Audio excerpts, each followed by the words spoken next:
And so cheers, happy Wednesday, as we jump into our fun little foray into organic and biodynamic viticulture and grapes and wine. All right, so I'm just gonna go ahead and get things started. Today we are talking about our lovely, just the ideas of organic and biodynamic wine. And I wanted to do this one because I find it all so incredibly challenging, right? There's only so many things that you can kind of keep at top of mind, but it's also been clearly such a bigger deal in recent times, as we all know. There's so much more awareness of the concepts of organic and biodynamic. What do they mean? And we used to get that question quite a bit, and it still is out there quite a bit as well. Just the idea of like, what are you drinking? What are you looking for? What does it actually mean? In particular with biodynamics, which I find fascinating. So as we kind of get started with this, the question really is, to begin with, we're going to talk about what is organic wine, right? And it was interesting because actually in the very first, I was just going through the USDA organic kind of website, and they quote something from 2011. I'm like, guys, you got to update your website. But according to them, in 2011, organic beverages made up about 12% of the total organic food sales growth. So 2011, we're talking like practically a decade ago, and obviously all of the demand for organics, all of the interest in organics, and sort of like, and also what we're going to talk about a little bit later too, the idea of sustainability has grown so much, just like leaps and bounds in a very short period of time when you consider it, because the movement has really picked up so much in the past 20 to 30 years or so. But when we're talking about organic wine, what we are really focusing on is the idea that it is wine that is made from organic grapes. And if you're in the US, it also means that all of the additives, anything you put in there, has to be organic as well. That includes any kind of yeast or any other kind of products that you use within the process of making your wine. But your entire vineyard, your entire process has to be certified as organic in order for it to be claimed as organic wine. Now, in the United States as well, you're going to hear me say this a couple times, in the United States versus in Europe, but in the United States as well, there is a no allowable added sulfur dioxide to the wine. So you're not allowed to add the sulfur dioxide to the wine because you're really focusing on not using any kind of man-made compounds. Sulfur dioxide is not man-made, by the way, but it is also a part of the process that they use to kind of preserve the wines. There's a lot that goes into sulfur dioxide. In fact, it's such a deep topic that I'm going to devote an entire webinar to it next month, because it just really is fascinating and really deserves a lot more time. But when it comes to organics, the focus is really on the fact that you are using nothing man-made. So all of the fertilizers in your vineyard, all of the processes that you use, any sort of pesticides or herbicide, there's no sides in organic viticulture, right? You're really looking at being as natural as possible and letting the ground do what it does, which is just be organic. So part of that, when you talk about wine in particular, goes into this idea of how you manage your vineyard. And a lot of that is about taking care of the vineyard very specifically, so that you reduce the need for things that would normally be like pesticides that you would normally use to control or manage your vineyard. So this has to do with canopy management. Something we talked about a little bit, and we'll talk a little bit more about next week when we talk about the different varieties of vine training, is this idea that the way that you sort of, the way you train your vines, right? The way that you arrange the leaves, the way that you care for your vineyard makes it either more or less susceptible to disease based on where you are, based on your location, based on your particular climate or mesoclimate. So taking an active approach to managing that vineyard in a way to take the most out of the natural assets of your vineyard is an essential part of organic viticulture. And there's also the idea of overall equilibrium. So this is, when we talk about sustainable a little bit later, I mean, this is really one step up because organic needs to be certified. But so the idea of sustainability is that you give some, you take some, but everything works in harmony. So you're not taking more than you can put back. You're making sure that the earth is healthy. You're making sure that the environment, everything, the ecosystem as a whole is going to be sustainable. that it's going to be able to last year after year. One of the things when it comes to wine and to viticulture in particular is that vines grow continuously, right? Every year there's a crop. There's no crop rotation. They're perennials. So you have to understand how that affects the earth that those vines are in, and how to take care of that earth so that you are creating the environment to propagate those vines, while still, of course, trying to create the best environment for that vine as possible to produce good fruit. So ultimately, things like, you know, you're using any kind of fertilizer. You're not using a fertilizer, for example. No man-made fertilizer is used. You're using organic composting, for example. You're going to go ahead and you're going to do things. You're going to start doing things like integrated pest management, right? This is a really fun one where, you know, what you're doing is taking your vineyard and you're treating any kind of disease or potential disease prescriptively, rather than, and you're anticipating it.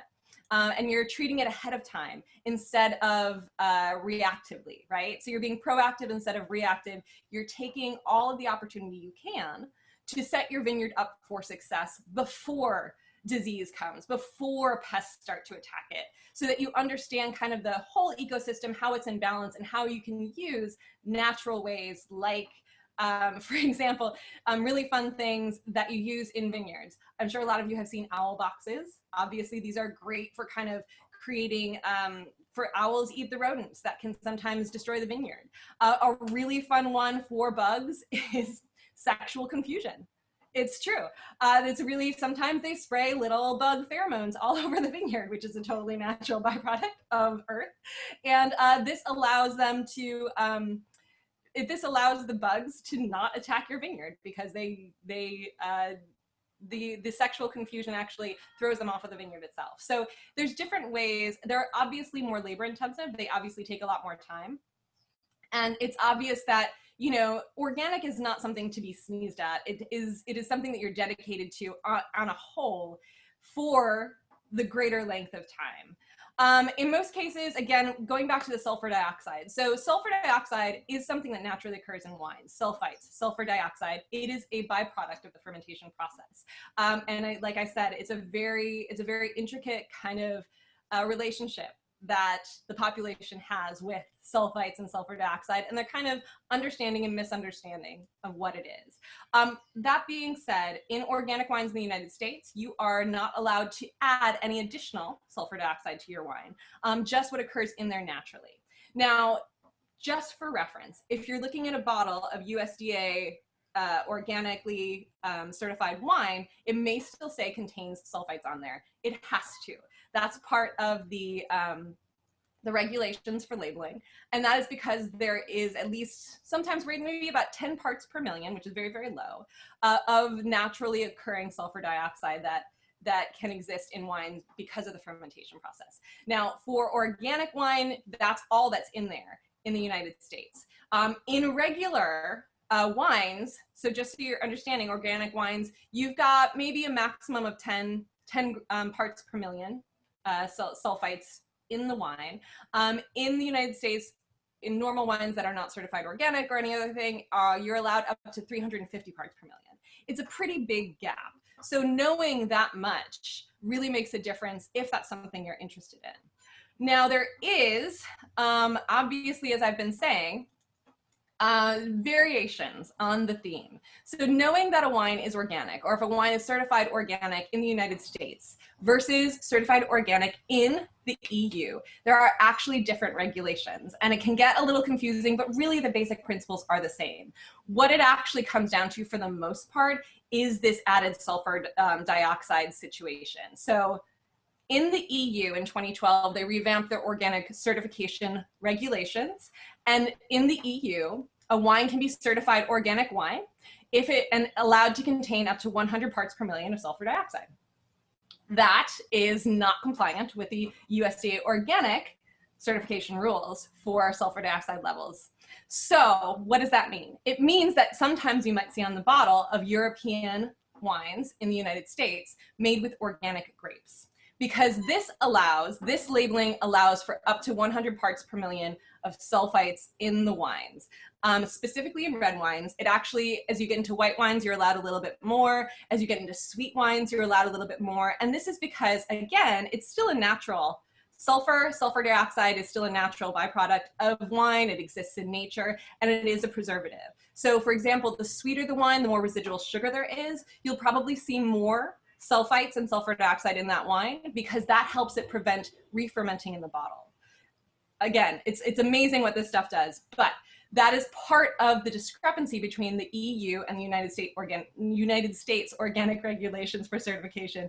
But really what we're talking about is being as natural as you can be with that particular process of making wine, right? So where did organic viticulture come from? I mean, basically organic viticulture was what it started as, right? Because you're just using what you have. You're using nature is the idea of it. And that being said though, I mean, even in ancient times, they had to battle pests. It wasn't like there weren't, it wasn't like there wasn't disease, mildew and mold and things and bugs. They still attacked vineyards, they still attacked crops. And even back in Mesopotamia, you still had different ways of dealing with it. Ironically, I mean, elemental sulfur is one of the original uses of sort of pesticides that exists. It was essential because it was considered one of the earliest chemical pesticides, and elemental sulfur, they would sort of spray it. In particular, sulfur dioxide, which is the burning, it's basically burning sulfur. It's like if you burn a sulfur candle, you'll hear that sometimes that is used to disinfect a barrel. And it's because it is basically a disinfectant, an antioxidant. And so they would use burning sulfur in their vineyards and as a pesticide and sort of for the wines as well. Additionally, metallic compounds were used very, very early on in winemaking. So arsenic and mercury compounds were originally used because they had very, very toxic properties, and they would kill, the bugs and ultimately the earth that they were put into, because the metallics do not dissolve. They're very sustainable. They last a long time, but they didn't know that at the time. But elemental arsenic and mercury compounds were used very commonly in sort of in ancient times as early pesticides and disease preventatives. But then organic wine, the history as we're moving forward, what you really start to see the change happening is in the late 18th or the late 18th century, early 19th century, and as we start to get into the industrial era, right? Because at this point, we're looking at chemical pesticides that are starting to be produced specifically for that purpose in chemistry labs, right? We're not using our natural compounds anymore. We're sort of creating products together. The very first inorganic compound that was used as an insecticide is something called Paris green, and it was put together in 1814. And this was basically a compound of copper and arsenic, right? Acetoarsenic, apparently. And this is something that they used as a pesticide because, you know what? Metal and arsenic kills bugs. It also does a lot of damage to a lot of other things within the natural ecosystem and environment. But then you have, moving forward, even later into the 19th century, later into the 1800s, when you see in France, they have a huge scourge of powdery mildew and downy mildew. And so especially in Bordeaux, they created what was called the Bordeaux mixture. And anyone, who's studied wine, you've heard of this. It's your copper sulfate. And this is technically allowed under organic regulations because it's natural compounds, but it does still contain metallics. So there is a lot of argument around the copper sulfate in terms of the organic principles that they're revisiting now even, but technically still this is allowed within organic viticulture. And then you move forward into the 1940s, into the 1950s, and past the industrial age, and you start to see a huge influx of pesticides that are synthetic. So this comes out of sort of the World War II, this comes out of our chemical warfare, and one of the most prominent ones that everyone's gonna know is DDT, right? So DDT and its incredibly potent bug-killing effects were great at the time because they lasted long. DDT was really cheap to make. And so it was used quite a bit. And it was used in viticulture and agriculture everywhere. Today, it actually remained pretty widespread in use throughout the 80s, even though within a couple of within a decade or so from the start, so in the 1960s and 70s, they started to see the really detrimental effects on the environment and also just on nature, people, the ecosystem, that DDT was wreaking havoc. And it was long-term damage. Some of the things that DDT did, for example, waterfowl, there are water birds that were no longer mating was a really big problem, one of the many problems that they found. And once this was kind of discovered, there was a huge outbreak and outcry against the use of DDT. But again, even though like there's in the late 60s and 70s this push against the use of DDT and chemical pesticides, they were still extremely widespread through the 80s. So you can see how these regulations can take a long time to come into effect. It was in 1972 that you had the formation of the IFOAM, which is the International Federation of Organic Agriculture Movements in the United States. So this is kind of like although organic sort of movements and practices had been, you had organic vineyards that were planted in the 1940s after World War II in this whole process. But at this point, it is this is kind of the regulating body that becomes the proponents, the fighters, the advocates for using the organic viticulture as a movement, as a realistic and viable option for farmers, and for it helped, this sort of regulating body was what helped kind of turn the tide, because there was a lot of, you know, hocus pocus, oh, people are like, oh, organic, hippy dippy kind of stuff, which obviously was not the case. This kind of formation, this ability for them to come together and create a regulating body suddenly made it a little bit more prominent, a little bit more legitimate to a lot of naysayers about what that was going on. And then it was here after you have this, you've got this greater, from the 70s forward, you start to see that organic movement, you start to see that natural foods movement in Europe. In particular, a lot of this sort of started more in Europe, and then of course came over here, as tends to happen with a lot of different kind of ideas. But you have the organic movement really kind of taking more of a foothold within the European continent and countries. And then over into the United States, obviously we've seen a huge resurgence in the past couple decades, as I mentioned. So you've got, I mean, come on, we've got Whole Foods, we've got Sprouts, we've got organic everywhere coming out of our ears.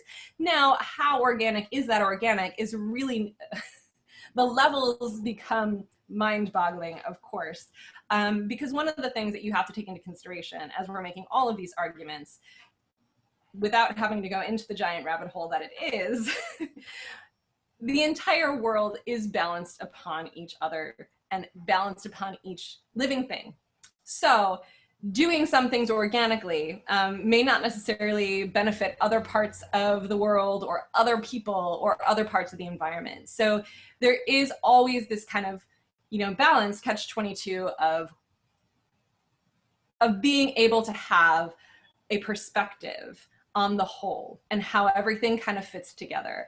Obviously, one of the big topics of conversation these days is your carbon footprint, things like that. Do you have to be organic to not have a carbon footprint? No, but is it better? Yes. Things like that, and how all of these pieces fit together can get really confusing. But for a vineyard, for example, to be organically certified, it requires a certification from a third party. So either that would be either, of course, the USDA Organic or the organic certification from the EU. It is, again, to say that a winery just uses organic practices is very common. That does not technically make them organic. Now, why on earth in this day would someone not just get the certification? Well, I'll tell you what, it's expensive. All of these certifications are incredibly expensive and can be incredibly challenging, especially when you're talking about viticulture and small farmers and family-owned businesses that don't necessarily have high profit margins anyway. You have a lot of agriculture out there that is being done or following certain practices without getting the certifications because they just don't have the funds and the economic means to be able to do so. This you can find out by talking to the winemaker. You can find this out by looking at their vineyard very often, because you can see the use of you know, crops in between the rows of vines. You'll see animals on the vineyard. You'll see different moments and examples of organic practices in place. And then it's really up to you to decide that you find that to be like sufficient enough. We have found very often that, you know, I mean, a lot of European wineries, a lot of European winemakers tend to already be doing this because a lot of times it's easier to do in places where you don't have a lot of disease pressure. You talk about that in, you know, we're talking about Spainolax, we're doing the Spain class, but in places where you don't have high humidity, you don't have maritime climates, you're not looking at a whole lot of issues concerning disease. It tends to be something that you just do naturally. You just let the vineyard take care of itself. You talk about that from kind of that European mindset of, you know, you don't make the wine, you just don't get in the way. You're not a winemaker, you're a vigneron, you know, you tend to your vines. And ultimately that's what it comes back down to, is the idea that it's all about the grapes. It's all about, you know, it's all comes from the grapes, and the grapes are really the source of everything. So you can't be described as, you can't put organic on your label without being certified. And again, there's that slight discrepancy that we mentioned where you can say it's made from organically grown grapes. That doesn't mean it has to be European wines, for example. American or US wines can also say made with organically grown grapes. The regulations for that still require the vineyard to be certified. It requires that all the grapes are 100% organic, but maybe the yeasts aren't 100% organic. They still can't be GMO. There's no GMOs allowed in anything that has organic near the label, but you might have not necessarily certified organic yeast that you're adding to your wine, things like that. But it's still the idea that you're going as natural as possible. And again, the EU and the US still have different regulations in place, but really it is mostly coming down to the amount of sulfides parts per million that you find in there. So this is the fun one, because this is where you usually lose a lot of people. And this is the biggest question. People are like, what is biodynamic wine? Like, what's the deal with that anyway? And it's kind of fun. So biodynamic viticulture, wines made from grapes that are grown using certified biodynamic practices in the vineyard and in the winery. So what's really helpful is to know that if it's biodynamic, it's already organic. Biodynamic is kind of like a little bit like organic on steroids with some extra flavor. So if you think about that, Venkat is asking if an EU organic wine is being exported to the US, does it have to adhere to US standards, or is it enough? It has to, in order for it to be labeled organic in the United States, it has to adhere to the organic regulations of the United States. Now, I would find this to be, I just saw Brian pop on, and I think at the end of this, I'd love to ask him some questions, because when it comes to importing the wines and kind of like dealing with those regulations and how you label your wines, right? He's gonna have some really great insight to share on that. But it's the idea that because the EU standards for organic wine are different in that they allow more sulfites, they cannot be labeled as organic in the United States unless they can prove that they adhere to those standards of no added sulfites. I believe that is the requirement. But I would love to have Brian weigh in on that at the end of this little presentation. But when we're going into, you're welcome. So the thing about biodynamic is you're already looking at organic wines, but there's a little bit of a difference. There's this idea of interconnectedness. There is what starts to get into a little bit of a philosophical and kind of cosmic connection when it comes to biodynamics that is directly related to its origins. In particular, when we're talking about biodynamic viticulture, there are certain, what they call preparations, and there are certain adherences to this ecosystem, making it sustainable, and really beyond sustainable, making it self-sufficient. The idea of being able to make your vineyard almost as if it was just naturally occurring without any sort of help from man in the middle of nowhere back 2,000 years ago, that it's able to do that. Michael, what do organic natural wines have a demonstrable absence of acid in the wines? I would argue that that's not necessarily true, because when I'm going to talk a little bit about natural wines at the end, but being organic or natural doesn't necessarily have a connection with the acidity levels, because your acidity levels are going to be based on a variety of things. It's part of your farming. It's also part of when you pick your grapes. It's part of what your climate is like, because you can have organic vineyards in 2 different climates and have different acidity levels in those grapes. So I wouldn't say that there's a direct connection between organic and natural or natural viticultural practices and acidity in your wine. No, it's okay. But it does kind of go to this idea that you are trying to find the optimal expression of the grape naturally. So I would say across the board, I don't know that you can claim any kind of definite relationship of the wine structure to how it's grown, whether being organic or naturally grown versus biodynamically grown versus commercially viable. Although it all goes into just good winemaking practices, you know? And when I talk about this too, and I always kind of go back to the argument, I haven't finished this yet because biodynamic is where I definitely lose people, but it's this idea to me. I really believe that like the more attention you're paying to your vineyard, the more involved you are in your vineyard, the better your grapes are going to be, and then the better your wine is going to be. So that is all kind of this idea of interconnectedness that becomes part of biodynamic viticulture very, very heartily, and in sort of what some people think of as mystical kind of mysticism ways that they don't quite understand, is really just about the idea of creating focus, harmony, and attention to create a good product, in my opinion. So there is part of the idea of what you do while you're farming biodynamically is that you follow a celestial calendar. And we're talking about astronomical, not necessarily astrological, but they are all talking about the different constellations that are in the sky. And you process certain parts of your winemaking and your viticulture under certain star signs. And that is not anything new, as it turns out. It's really interesting because realistically, this idea of using the stars or following the moon cycle, which is part of the biodynamic farming principles, is that you are really looking at the most ancient of viticulture, right? Because that's what they did in like Pliny the Elder. They talk about a lot when you're referencing biodynamic viticulture, because he was the one who sort of started this. He's like, they found out the same way that the monks did, right? When they were tending the plots in Burgundy, and they found out that certain soils or certain grapes grew better here, or certain wines tasted better from the grapes that grew on this particular type of soil. They weren't being all, you know, hocus pocusy about it. They were just listening to the earth. And to be that aware when you don't have things like calendars or you know, clocks or refractors or things like that, you're looking to other influences to help you identify specific timing, to help you identify what makes a particular part of this grape life so ideal. And of course, in ancient times, you looked at the stars. It was natural because that was what was there.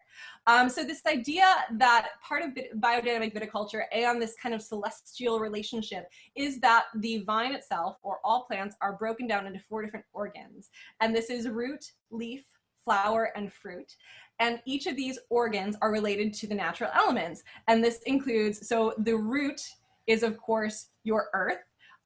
The leaf is water, the flower is air, and the fruit days are fire. And of course, all of the celestial signs and or the astrological signs that you have are associated with a different primary element as well. So you would do certain things like, for example, leaf days or water days are ideal for tending to your vineyard, for watering your vineyard, because your vineyard will, in theory, accrue more benefit because of the timing that you've chosen to do that particular action. In biodynamic viticulture, they do believe very strongly that this makes a big difference on the influence of the wine and of and in the cellar as well. So it's not just in the vineyard, but things like racking, things like when you choose to rack your wine or when you choose to punch down, things like that are all associated with different elements. Now, some of you may be very familiar with the root, leaf, flower, fruit concept because, for example, you might have an app called When Does Wine Taste Best? Because that's also the idea that on fruit days or flower days, in particular, fruit days are the best days for drinking wine, that you have the best fruit aromas and flavors for red wines in particular, and that flower days are actually better for white wines because it helps to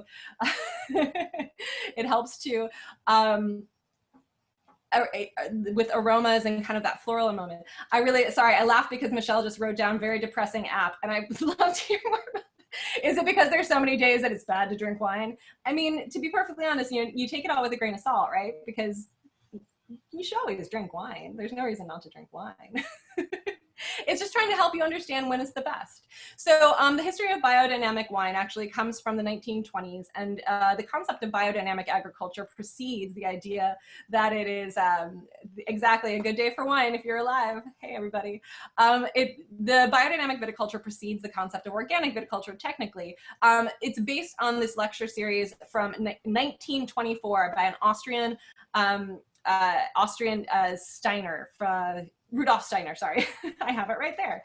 Hey, today's a fruit day. That's great. Thanks, Dan. I'm glad to know that. So Rudolf Steiner is in Austria in 1924, and he gives this series of 8 lectures that are about really this reconnection of agriculture to the early days, to sort of the stars, and to this harmony and this ecosystem and this idea of unity between earth and man. And you have to think about when we're looking at right now. We're at the end of the industrial age. We're looking at a lot of chemicals and a lot of sort of synthetic materials that are being introduced into our environment, introduced into our world. And so this is really a response to kind of this growth of industrialization in the sense of agriculture and getting back to better roots of that.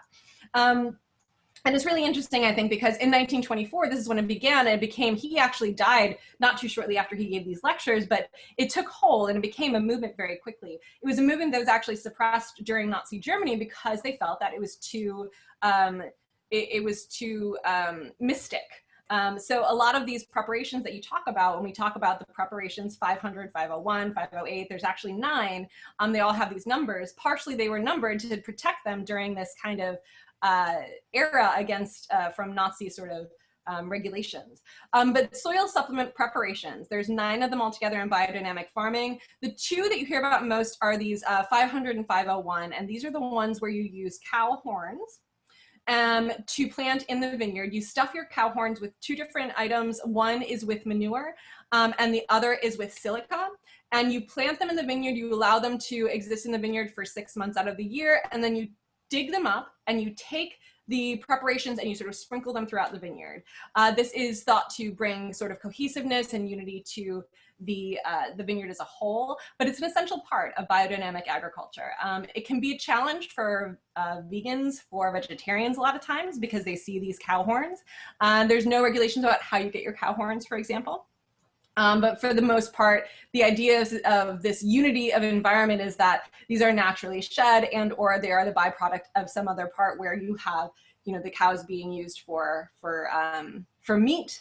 And then these are then used within the vineyard. So this is an essential part of the practice.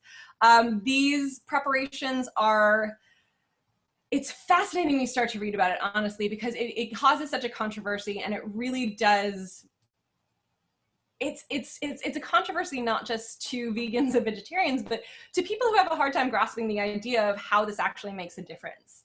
And again, there's no necessarily the connections between biodynamic viticulture, biodynamic wine, and scientific research, for example. There are lots of gaps in terms of associating the quality of the wine to these actual measures that are taken. That being said, again, it goes back to this idea, how involved are you in your vineyard? And what we're looking at here is really a natural form of composting, correct? We're looking at taking the natural manure, we're talking about integrating it into the earth, allowing it to sort of exist within the ecosystem of the earth for over 6 months, and then redistributing it throughout the vineyard. It's just the reuse of natural product in a very specific, albeit in kind of esoteric way that feels a little confusing to a modern day practitioner. But that being said, there's a lot of value to understanding that as well. There's interesting pest management solutions as well. One of the things, for example, to eradicate pests or prevent pests, you actually gather a sampling of those pests and then you burn them and spread the ashes throughout the vineyard. Is there, does that work? I mean, I think it's still out on that, and I think there are definitely some people who would fight against that kind of idea.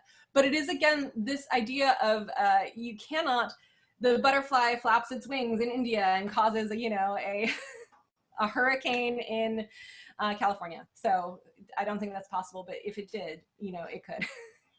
But it is the idea that it's the oldest kind of green farming movement that exists. And it is based in spiritual practices. It's based on the idea of this kind of holistic sense of bringing the earth together in the process of what you're doing. So, I mean, when you think about it that way, if you pull back, if you're skeptical of the individual practices or the individual components of biodynamic farming, what you do have to kind of step back and look at the whole is that what we're looking at is kind of an extreme and maximized version of organic agriculture as well. And we have a lot of really important, it's been a huge movement in France. France was really where biodynamics started to take off. Francois Boucher of Domaine de Château, Touraine is where he started to take this into his vineyards with biodynamic techniques in 1962. And obviously we have Nicolas Joly. This is the picture that I have right here. I mean, there's 700, he's one of the most preeminent producers in the world as an advocate for biodynamic farming and what it can do for your wine. And I gotta tell you, if you have a 7 years, you're pretty much blown away. It's beautiful, beautiful wine. And you do wonder sometimes, does it take a little bit of magic to make wine that good? And you know, it could, who knows? But the reality is like, we're talking again about just really, really attentive and specific good farming.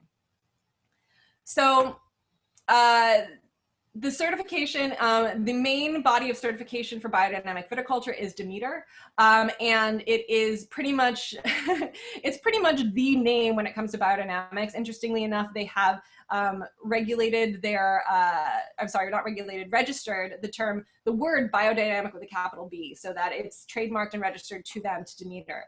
Renee, we're going to talk about SIP certified a little bit when you get into this. In Paso Robles, absolutely. So this is SIP certified is one of the sustainability certifications that exist in the United States. So it's based on sustainability and is about focusing kind of again on that integrated without going all the way to the organic certification. And so in order for, it's interesting because there's still discrepancies between biodynamic and organic as well. Demeter allows for 100 milligrams per liter of sulfur, or 100 parts per million essentially of sulfur in the wine. So that is interesting as well, just knowing that it is more of a global body. Demeter is. There is also a different syndicate that is called, so this is our Demeter certified biodynamic. There's also another one called Biodivin, which is based in France. It's a syndicate that's focused on biodynamic wining that's just specifically in France. But in order for a farm to, it takes 1 to 3 years again for that certification. So it's a process and it's expensive. And you have a lot of dedication that you need to put into that. 1 to 3 years, because if you are previously organic, the certification may take only 1 year. If you haven't been organic before, it's going to take at least 3 years, because you have to first convert your farm to organic, and then you have to get through all the hoops for biodynamic as well. And it is required to do all of the preparations in order to be certified as biodynamic. It also means that you have the entire, the farm, like everything has to be certified. It's not just the vineyard. And the animals are a critical part of it. You have to have at least, if you're biodynamic, at least 10% of your vineyard area has to be dedicated to the total farm acreage as a biodiversity preserve. So we're looking at literally 10% of your land, your vineyard needs to just be a place to promote biodiversity, where you can have flowers and butterflies, and you have your sheep grazing, and you use the green manuring of natural animals grazing through your vineyards, things like that.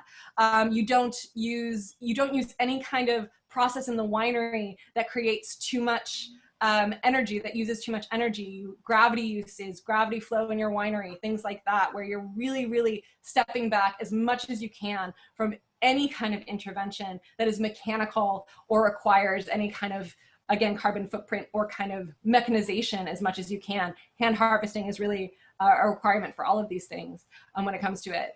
And it extends in a way to the people as well. And when we talk about some of these certifications, they go into the idea that it's not just the farm and the winery that has to be sustainable and organic, but it's how they treat their workers. And this is also a really big, because the workers, the people who work there, the people who make the wine are part of that environment, and it's an essential part of that environment to be perfectly fair. And so that's where it's like the processing standards, the requirements within the vineyard have to also be met to be Demeter certified or certified biodynamic. So to get to Renee, who was asking about SIP certified and how that fits into all of this, there are various different certifications that are not necessarily organic or biodynamic, but are also considered sustainable. And you also, you can be a sustainable winemaker without having any certification. The sustainability is really this, it's the base concept behind organic and biodynamic viticulture and agriculture in general. It's the idea that you are respecting the environment as much as possible and creating as little impact and waste as possible. Some other things that you have, I mean, this is, you'll hear various names for this. One of the things in France, lutte raisonnée, which really actually means reasoned fight. It's this idea that you're fighting to appropriately. You're fighting with a reasoned passion behind keeping the environment as a whole holistically safe.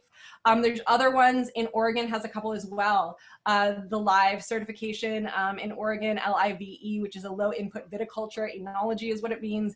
A salmon safe, which ironically goes above and beyond organic in certain ways because it doesn't allow the copper sulfate, because that's not safe for the salmons, the metal in the copper sulfate. So you're not allowed to use that if you're salmon safe, but you're also organic. And there's other terminologies that are kind of associated with sustainable farming, like dry farming. You hear this used a lot, in particular on organic farms, but it's the idea you don't irrigate your vineyard. You allow those roots to dig deep for the water because that creates a better environment as a whole for your vineyard. And these various, there's also ones in no-till is another kind of concept that you have where you're not, you know, disturbing the earth. You're not using machinery. You're not creating that kind of compaction of the earth, because that essentially destroys the microbes and the ecosystems within the topsoils that you have.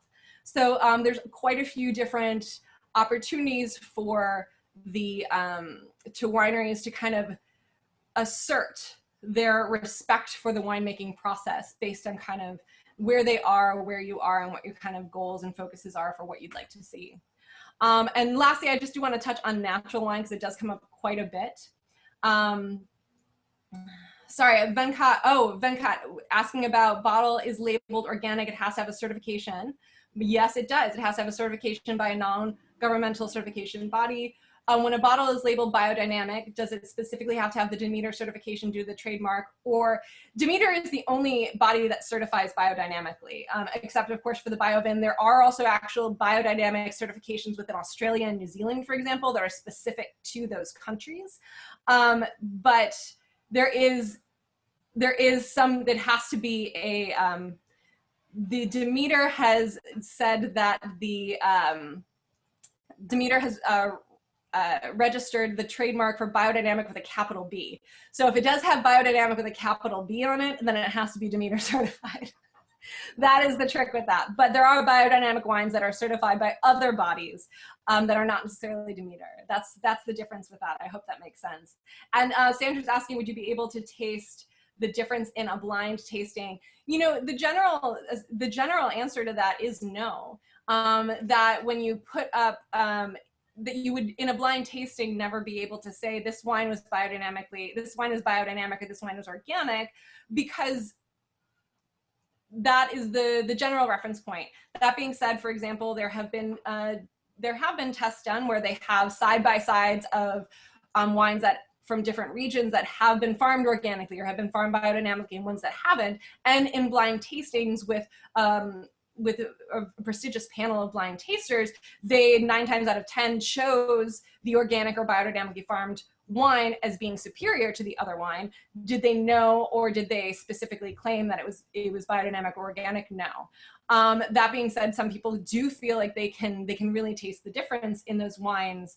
I would not be able to, in a blind tasting, identify for you how, if it was farmed biodynamically or organically specifically. I might guess, but there's no, again, going back to kind of the question earlier about structure, there's not necessarily a correlation between organic biodynamic farming specifically and the structure of your wine, because technically you can make a well-structured wine without farming organically or biodynamically, and vice versa. You can make a bad wine. There's bad organic wine out there. There's bad biodynamic wine out there. Just because it's farmed biodynamically or organically, PS, does not make it a good wine necessarily. It doesn't mean that it's going to taste good. There's so many other factors that go into the wine, right, than just the farming, although that's a pretty essential part. The natural wine movement has obviously taken a huge growth. Yes, Brian, I'm sure will weigh in on that, because I think Brian has told me before that he can taste when with the farming practices, which I find, because it's his, it's his specialty, which is great. But natural wine, again, the natural wine is made generally from sustainable organic or biodynamic grapes with little or no intervention in the vineyard or winery. They do not have, there's no added sulfur. There is only natural yeasts used. There's no fining or filtration in natural wines. It began in Beaujolais, this new movement of natural wine, but it's really going back to ancient practices like orange wine you'll hear about a lot.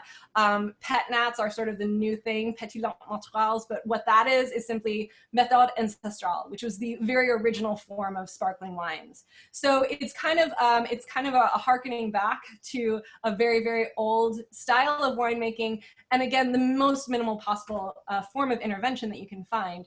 And that being said, though, it's really important to know when it comes to natural wines that there is no regulating body and there's no specific definition for natural wine. So if it says natural wine, you still have to do your due diligence to know what they mean by that, because there's no like ISO standards for natural wines in the globe, or in every person sort of has their own definition.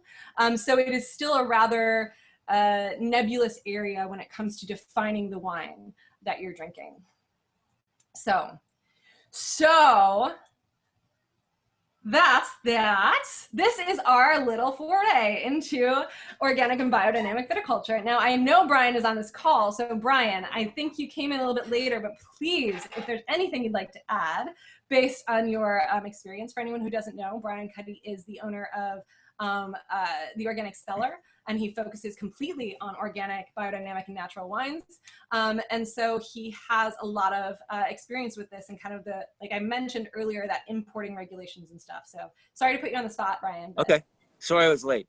Oh no, it's okay. I'm glad you're here. So since you're on natural wine, let's just continue with that for a minute. Natural wine basically has to have the same laboratory analysis as a certified organic, USDA certified organic wine.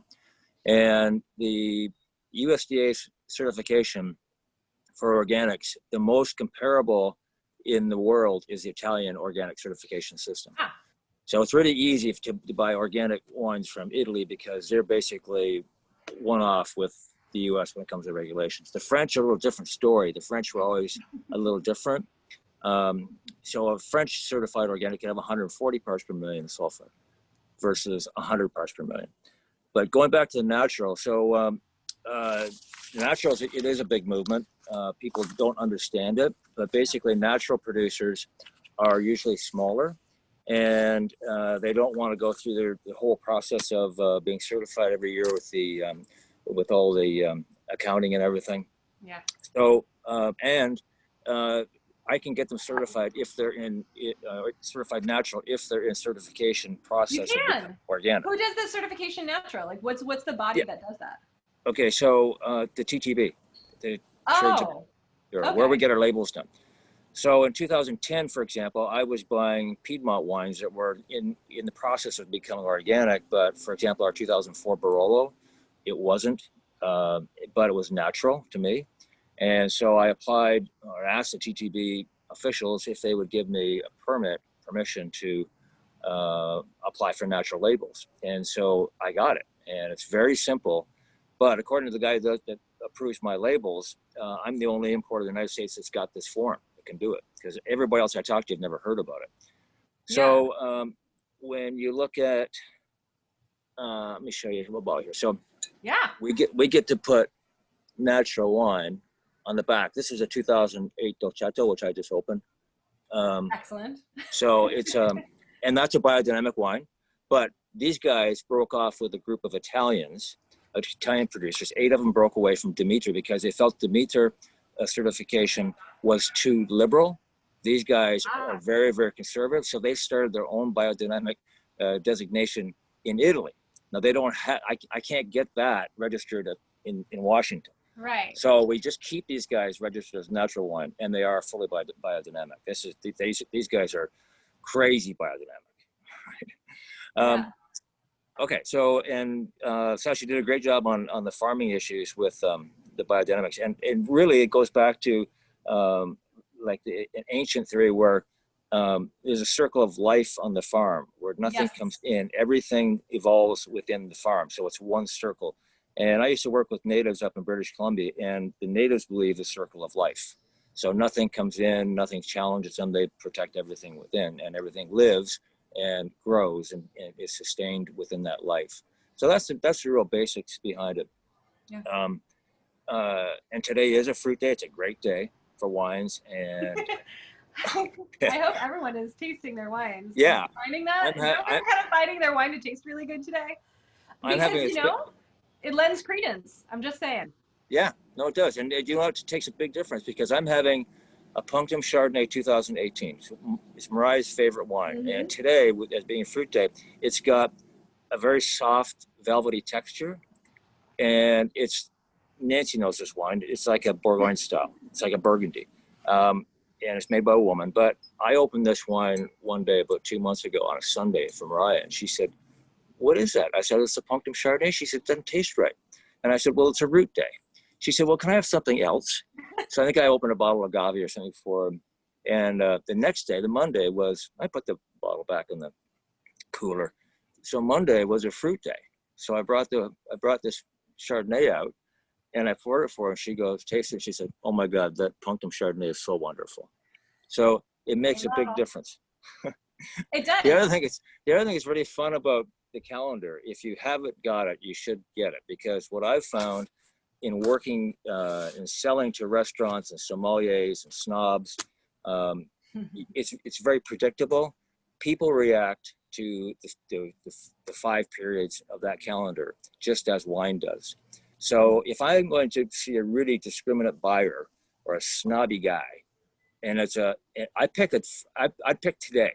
I pick a fruit day to go see them, because when I would arrive, he said, "Yeah, Brian, come on in. I got lots of time for you." But if I picked a root day for it, he said, "Brian, I haven't got time for it. Get the hell out of here." So people are 98, 97% fluid.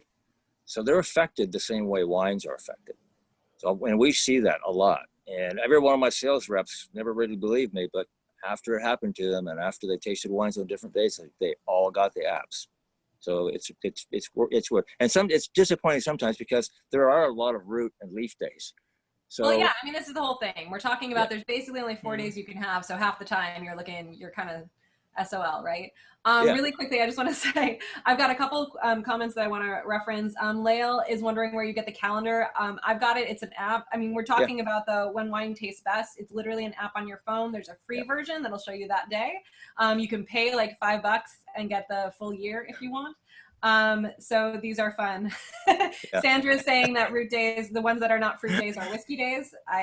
I also find pretty much any day can be a whiskey day, but I do want to mention that there's, sorry, who is here?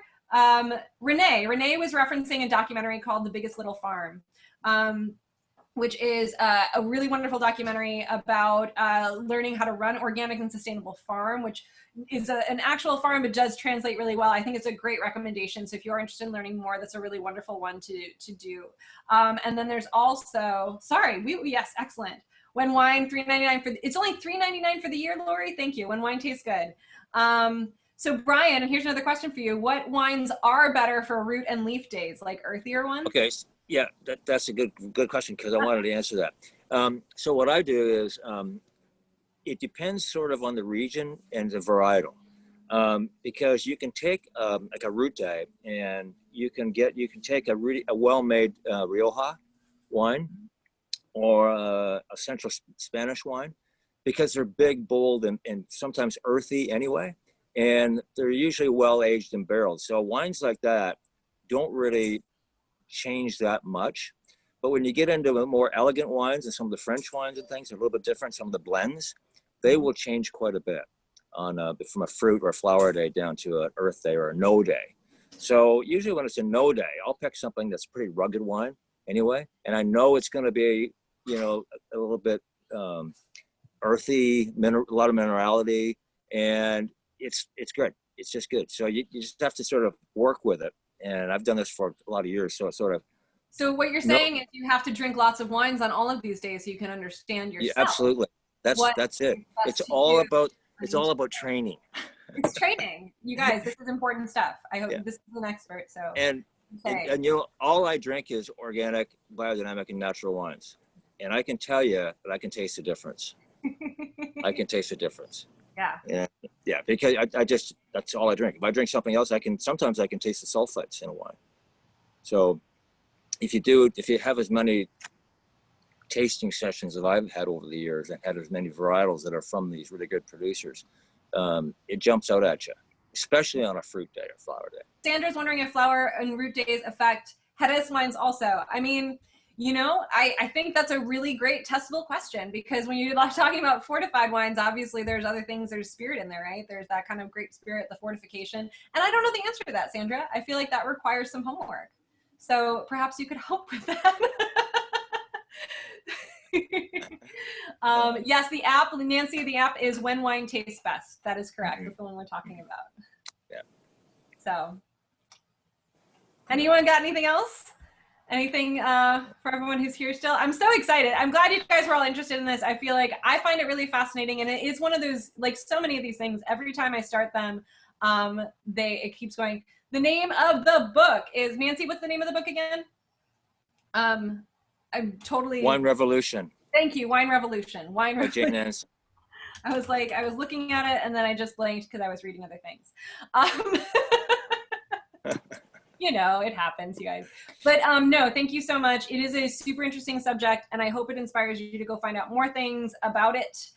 In particular, just the way, it's endless. Everything is endless. But in the meantime, I would like to throw a quick pitch in there for anyone who's interested. We have, I do have a winemaker series coming up on Friday with a really wonderful producer out of Paso Robles called Ryan Peace from Pas Sur Terre. We're tasting some of his wines, but there is also, if anyone is interested in tasting the wines and you haven't bought them and you want to join someone, I've got someone on my website, if you go to the community forum on my website, who is in Long Beach and who would like to share her wines with someone. So if you're interested in getting in touch with her, let me know.